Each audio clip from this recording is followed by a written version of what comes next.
여름 사역에 대한 어떤 평가를 하는 애프터 모임을 좀 나눴는데 그 부분에 대한 어떤 마음들을 조금 이렇게 또 함께 좀 간단하게 나눴으면 좋겠습니다. 사실 이런 여름 사역은 하나님이 명하신 사역이라고 우리는 믿고 순종했는데 그 믿고 순종한 사역, 그렇게 진행한 사역을 평가한다는 건 좀 그렇지만은 그런 차원보다는 제가 리더지만은 전체 전반적인 어떤 구석구석에서 어떤 이게 열매들, 어떤 또 여러 가지 어떤 어려움들이 있었는지 그런 것들을 잘 이렇게 전체적으로 이렇게 볼 수가 없었기 때문에 그런 것들을 좀 점검하고 어떤 열매들이 있었는지, 어떤 어려움들이 있었는지 그런 것들을 좀 이렇게 더 점검하는 어떤 그런 애프터 모임이었다고 이렇게 볼 수가 있겠습니다. 근데 어쨌든 해본 애프터 모임 결과 모임을 나눴던 결과 역시 기대했던 하나님이 부으신 일들을 열매 맺게 하셨음을 좀 확인하는 시간이었습니다. 예. 아멘이십니까? 예. 지난주에도 제가 말씀학교 간증을 조금 했지만 좀 중복된 이야기도 있지만은 또 이렇게 새롭게 소망을 보게 한 어떤 그런 내용들도 좀 있었습니다. 그래서 그 부분들을 몇 가지 좀 이렇게 정리를 좀 해드리고 좀 어려운 부분들도 있었는데 그 부분에 대한 개념을 조금 이렇게 제가 좀 정리해서 조금 말씀을 드리려고 합니다.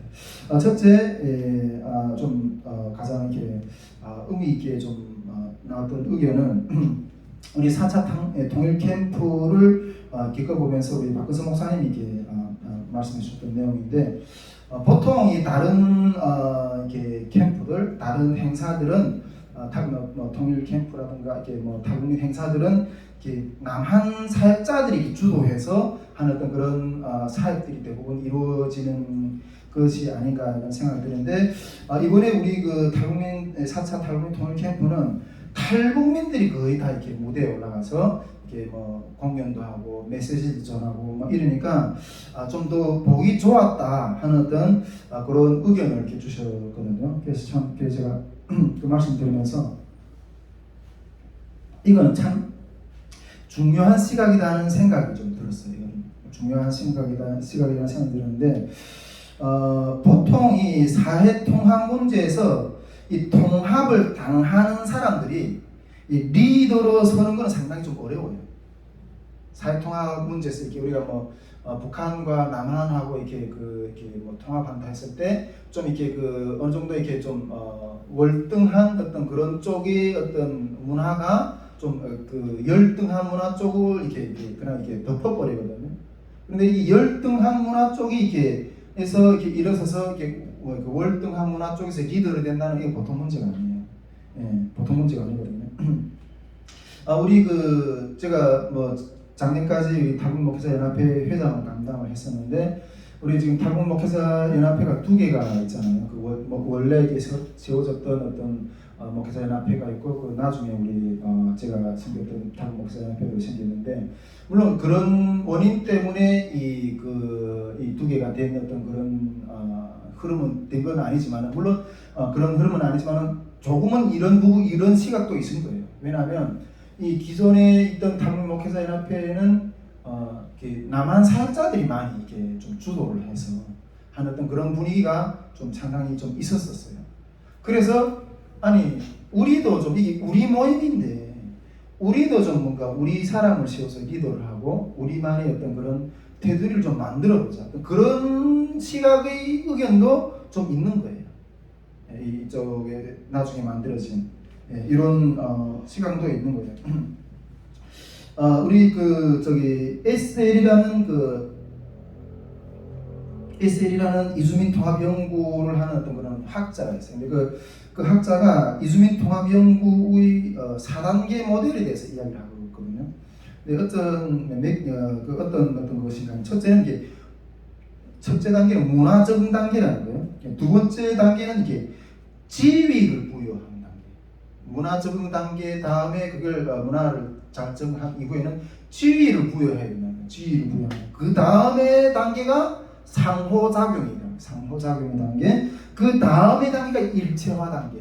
이런 식으로 이주민 문화가 이렇게 통합되는 어떤 그런 모델을 이렇게 이야기를 하는데 여기 이 단계에서 지위를 부여하는 단계까지는 못 나가는 것 같아요. 아직까지 이 한국 사회에 나와 있는 우리 탈북민 사회들을 보면 실제로 어떤 실력 때문에 탈북민들한테 지위를 부여하는 이거는 상당히 아주 미미한, 물론 뭐 우리 뭐 태호공사라든가 뭐 지성호 의원이든 지금 두 사람이 의원이 이렇게 그게 들어가 있지만 이게 다 비례대표인 걸로 알고 있어요.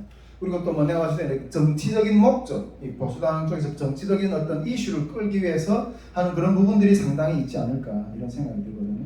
근데 보통 뭐 탈북민 목회자들이라든가 또 이 사회 가운데 보면 탈북민들이 지위에, 이 사회의 어떤 지위에 올라가는 케이스가 정말 희소해요. 네. 근데 이런 것들이 안 되니까 따로 모이는 거예요. 따로 모이는 거예요. 우리 박성 목사님 말씀해 주신 이게 솔직히 원래는 이게 같이 연합해서 같이 하는 그런 부분들이 돼야 되는데 이게 잘 안 되니까 따로 모여서 여기서 먼저 힘을 키운 다음에 이 같이 섞일 수 있는 영적인 힘을 키운 다음에 이렇게 나가야 돼요. 일단은 이게 기초 단계에서는 이게 맞다고 생각하거든요. 제가 이렇게 성산교회에서 사역할 때도 왜 자꾸나 너네끼리만 따로 모이려고 그러냐, 그냥 들어오라 이런 거야. 근데 들어오면 아무 어떤 감당할 사람도 없고, 그래서 안에서 먼저 모여서 힘을 얻어가지고 나가서 어울릴 수 있는 힘을 먼저 키우는 그게 1차적인 단계인 거예요. 그게 그래서 방송사는 이 부분들을 설명해 주는데 이게 우리가 요 기초 단계에서 이것도 다음 단계로 나갈 수 있는 좋은 케이스가 되지 않을까 좀 그런 생각을 좀 했었거든요. 또한 우리 에피소 모임간에 이렇게 좀 나왔던 학생들, 탈북민 학생들, 특히 우리 여기 말씀학교 기간에 학생들이 수업 시간에 이렇게 배운 것들을 방에 들어가서 외우는 모습도 이렇게 많이 보니까 너무 보기 좋았다. 정말 공부를 하려고 하는 어떤 사람들, 원역사, 이렇게 족장시대, 출애굽시대 이렇게 와서 외우는 모습들을 보니까 너무 보기 좋았다는 어떤 정말 우리 탈북민들이 정말 성경에 대해서 좀 공부하려고 하는 어떤 그런 모습들이 너무 보기 좋았고, 또 저자 직강을 이렇게 듣는 것에 대해서도 너무 좋았고, 또 이렇게 우리 탈북민 목회자가 이런 성경을 강의해낸다는 것 자체가 너무 자랑스러워하는 어떤 그런 것들에 대해서도 탈북민들이 좀 이야기 나누는 부분들이 너무 감사했고, 또 어디에서도 내가 믿는 하나님에 대한 정립과 역사적 이해를 못했는데 이번에 정말 확실하게 했던 그런 것들을 쫙 정립할 수 있는 어떤 그런 시간들을 가졌다, 또 이런 생각했고, 우리 저는 저희 보건사님이 말씀하신 어떤 그런 감동받은 부분에 대해서 정말 이렇게 호감을 좀 느꼈었는데, 말씀학교 제목을 이렇게 성경적 세관이라고 딱 했는데 이게 성경으로 세관이 잡힐까? 이런 의문을 좀 가지고 호심을 가지고 왔는데 확실하게 열렸다는 어떤 그런 반응을 딱 보니까 이게 성공했구나. 저는 나름대로 그런 생각을 했어요. 또 다른 분들은 이 강의를 한 5번 정도만 들으면 이 세계에 대한 확실한 성경적인 사고의 틀이 딱 잡히겠다는 어떤 그런 이야기를 하는 어떤 것도 좋고, 정말 모든 것이 신앙 안에 신앙으로 해석하는 눈이 생길 것 같다. 이 강의를 한 5번 정도만 들으면 어떤 그런 이야기를 하는 거 보니까 이게 정말 이렇게 좀 성공적이었구나 하는 생각을 좀 했고, 나중에 또 우리가 지금 이번에 한 70% 정도 강의를 완성했는데 나머지 미완성된 부분도 완성이 되면 좀 듣고 싶다 하는 어떤 그런 의견들을 이렇게 좀 많이 나누는 것도 너무 감사했고, 특히 또 우리 박근성 목사님이 이단 강의도 너무 좋았다고 이렇게 모두 평가가 있으면 좋았습니다. 결과적으로 저는 이게 좀 대만족을, 제가 계획했던, 의도했던 어떤 대만족을 한 어떤 그런 시간들이었다고 저는 생각합니다. 제가 이렇게 목표했던 건 이게 성경적인 세계관을 세우는 것이 목표였거든요. 왜냐하면 나중에 북한이 문이 열리면 북한의 북한이 묻고 있는 김일성, 김정일 주체사상과 유물론적인 세계관하고 싸워야 되는 어떤 그걸 이렇게 제시할 수 있는 관을 성경적으로 이렇게 제시할 수 있는 그게 무장이 되어야 된다고 생각하는데, 그것에 대한 바른 어떤 틀, 싸울 수 있는 무기, 그런 것들을 가질 수 있는 어떤 점검을 하는 귀한 시간이 되었다는 생각을 좀 이렇게 했고, 확실한 어떤 증거를 받았다는 어떤 마음을 좀 이렇게 가지게 되었어요. 그래서 너무 감사했고, 저는 어제 저녁 또 이렇게 여러 이렇게 집회 영상들을 쫙 들으면서 이제는 이 토대 위에, 이 말씀의 기초 위에 토대한 이 토대 위에 앞으로는 이게 치유 집회도 좀 많이 일으키고 싶어요. 말씀과 치유. 우리 타국민들 가운데 이 그 상한 신령, 이게 대형 치유 집회도 좀 이렇게 정말 역사 좀 하나님 은혜의 신실한 분들 좀 세워서 말씀 학교도 열고 치유 집회 학교도 열고 또 이렇게 계속해서 또 훈련 학교도 열고 그런 것들을 계속해서 이 영성 운동을 이 말씀 토대 위에서 이런 말씀 부흥과 이런 것들을 세워라는 그런 운동을 좀 이렇게 세우고 싶은 어떤 그런 마음들이 계속 그림이 계속 나오는 거예요. 꼬리 물고 꼬리를 물고 이런 나오는 거예요. 그래가지고 생각하니까 막 이렇게 가슴이 막 부풀어요. 예, 앞으로 계속 하게 될 말씀학교와 그 말씀학교 토대로 한 더 이렇게 타국민들의 신령을 시원내는 그런 것들을 우리가 막 이렇게 가슴이 막 너무 부푸는 거예요. 그래서 이번에 참 우리가 소중한 경험을 했다. 소중한 어떤 그런 증거를 얻었다 하는 그런 생각을 좀 했습니다. 그런데 한 가지 조금 아쉬운 거는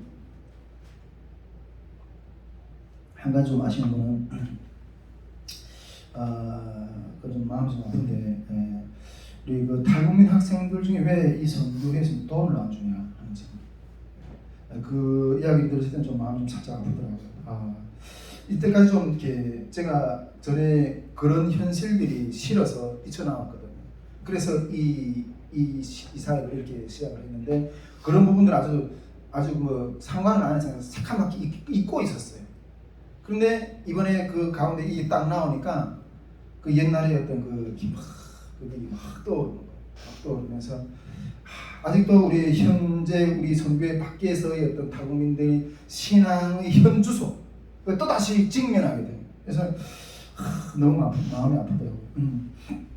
제가 그 전에 어떤 한 사역자가 타국민 사역자가 그 자기 사역 소개를 쫙 진짜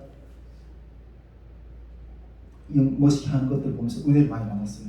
은혜를 많이 받았는데 그리고 그 사역자는 지금 어떤 그런 마인드를 가지고 현재 상당히 교회가 탄탄해졌고 그리고 상당히 이렇게 뭔가 영향력이 있고 또 이렇게 뭔가 그런 어떤 교회로 또 우리 한국 사회 한국 교회 안에서도 북한 선교 영역에서 아주 좀 자리를 잡은 어떤 그런 사역자인데 그 사역자가 전에 이렇게 자기 사역 간증들을 이렇게 소개를 쫙 한 걸 들으면서 이렇게 들었는데 그 사역자는 그런 거예요. 일단은 탈북민들을 도와야 된다. 그 사역의 방향 그건 거예요. 탈북민들을 도와야 된다. 이 탈북민들을 돕는 것으로 해서 탈북민들이 자기가 도와주는 어떤 그런 재정을 가지고 북한에 있는 자기 형제들을 돕는다는 거죠. 북한에 있는 자기 형제들 돕고 그 북한에 있는 형제들이 이게 도움이 어디서 왔느냐? 우리 한국에 있는 우리 동포들이 동족들이 이렇게 도와서 이렇게 온 거다. 이렇게 했을 때 지금 제일 어려울 때 우리를 누가 도왔느냐? 결국 한국이 도왔다. 이 이미지가 심어지면 나중에 통일이 되었을 때 우리를 접근하고 받아들이는 게 환영하는 미움이 아니라 대적이 아니라 어떤 그런 이렇게 분위기로 될 거다. 어떤 그런 이야기를 쫙 하시더라고요. 그래서 하나님이 그래 하나님 저렇게도 역사하겠구나. 그때 솔직히 이렇게 들으면서 많이 의뢰를 받았어요. 그리고 또 본 교회에서 이렇게 탈북민 신학생 양육을 하는 어떤 그 부분들에 대해서도 쭉 말씀 양육도 하고 또 뭐 여러 가지 어떤 장학 사역도 하고 어떤 그런 것들도 쫙 이렇게 풀시더라고요. 나중에 정말 통일이 되면 일꾼을 세워야 된다. 일꾼을 세우면서 이런 이렇게 신학생들을 세워야 된다. 이야기를 하는데 그런 이야기 쫙 들으면서 정말 하나님 저렇게도 저분은 사역을 통해서 저렇게 세우는구나. 그런 생각하면서도 저는 속으로 그렇지만은 나는 저렇게 살아갑니다. 그런 생각을 했어요. 근데 그 사역자가 지금 하고 있는 그 사역의 틀이 기초가 뭐예요? 돈인 거예요. 만일 그 재정이 어떤 부러지지 않고 이러면 그게 얼마나 유지될까? 얼마나 유지될까? 좀 그렇게 좀 퀘스천마크를 달을 수 있어요. 달고 싶어요. 돈이 아니면 많은 부분이 와르르 무너질 거다. 재정의 어떤 뒷받침이나 이게 아니면 많은 분이 완전히 무너질 거다. 제가 많은 어떤 사역지들에 대해서 이렇게 물어봐요. 혹시 그 사역지에 돈을 주는가고? 만약 그 사역지에서 그 돈을 안 준다면 안 준다고 했을 때 몇 명이나 나와서 앉아 주십니다. 물어봐요. 자신 있게 답변하는 사람은 내가 한 번도 못 봤어요. 자신 있게 답변하는 사람. 제가 한국교회 안에서 들어가서 사역할 때 하나님 저에게 감동을 주셨던 마음은 뭔가면 이 동사무소 사역을 파괴하라. 동사무소가 뭐야? 이게 생활이 어려운 사람들, 이런 사람들에게 이렇게 세워주고 뭐 지원해주고 뭐 이런 거잖아요. 근데 그걸 깨버리는 그 마음을 주셨어요. 저는 솔직히 저를 가르쳐 주신 스승님들을 감사하게 생각해요. 그냥 그분들은 저를 그냥 교육만 시켜주고 그냥 한지에다 훌 지어 버렸거든요. 그냥 표현하려면 그렇다고 그런 거예요. 근데 솔직히 그분들이 저 하나를 밀어주려면 얼마든지 밀어줄 수 있는 능력이 있으신 분들이에요. 근데 전혀 타치가 안 해요. 네 알아서 살아내. 그러다 보니까 별의별 고생을 다 했어요. 저기 뒤에 백그라운드가 없잖아요. 별의별 정말 여기 넘어지고 저기 넘어지고 터지면 어서 터지면서 그러다 보니까 사람의 손이 아닌 하나님의 손을 잡게 됩니다. 그 하나님이 손을 잡고 나니까 사람이 아닌 애도 어디 가서 던져놔도 살아날 수가 있는 거예요. 전 솔직히 이번에 말씀 학교도 우리가 다 알지만 올 사람만 오라고 했죠. 올 사람만. 그리고 그 가운데서도 문턱을 확 높여놔가지고 그 문턱에 이렇게 턱걸이 되는 사람은 못 들어왔어요. 그래서 소수의 사람들 가지고 우리가 이번에 했는데 솔직히 우리도 뭐 모양새를 보이려면 얼마든지 보일 수 있어요. 돈 뿌리면 멋있다. 잘 만들어 줄 수 있어요, 솔직히. 근데 거품이에요. 그걸 빼버리면 과연 몇 사람이나 그 사람 안 끼냐. 얼마든지 뿌리면 우리 탈북 통일 캠프 할 때도 전도하다 보면 돈을 5만 원만 주면 50명을 데려오겠대요. 얼마든지 있어요. 그런 건 안 한다는 거예요. 어쨌든 이 부분에 대해서는 좀 아쉬워요. 우리 탈북민들 가운데 그게 좀 있었다는 부분들이. 그러니까 우리 선교회는 앞으로도 이렇게 물질 가지고 사역을 하지는 않을 거라고 생각해요. 그러나 어려움이 있는 자들에게는 욕이 아니라 정말 삶을 다 통째로 들었어야죠. 시원해는 어떤 그런 방향으로 정말 말씀을 정말 살아내는 그런 사람들을 세우는 것들을 목표로 하면서 가야 되겠다 하는 생각들을 좀 이렇게 다시 한번 하게 됩니다. 어쨌든 이번 그 말씀학교 그리고 또 여름 사역에 대한 그 F2 모임을 하면서 여러 가지 어떤 좋은 점도 있었고 어떤 그런 것들이 있었지만은 조금 아쉬운 부분도 있었지만은 또 아쉽지만 그런 부분들은 또 우리가 계속해서 그런 탈북민들이 그 길에서 돌이킬 수 있도록 우리가 계속 이끌어야 되는 어떤 그런 부분이라고 이렇게 생각이 됩니다. 어쨌든 주님께서 우리 계속해서 우리 선교회가 품고 나가는 비전과 사역들을 더 강력하게 세워줄 줄 믿습니다. 마지막으로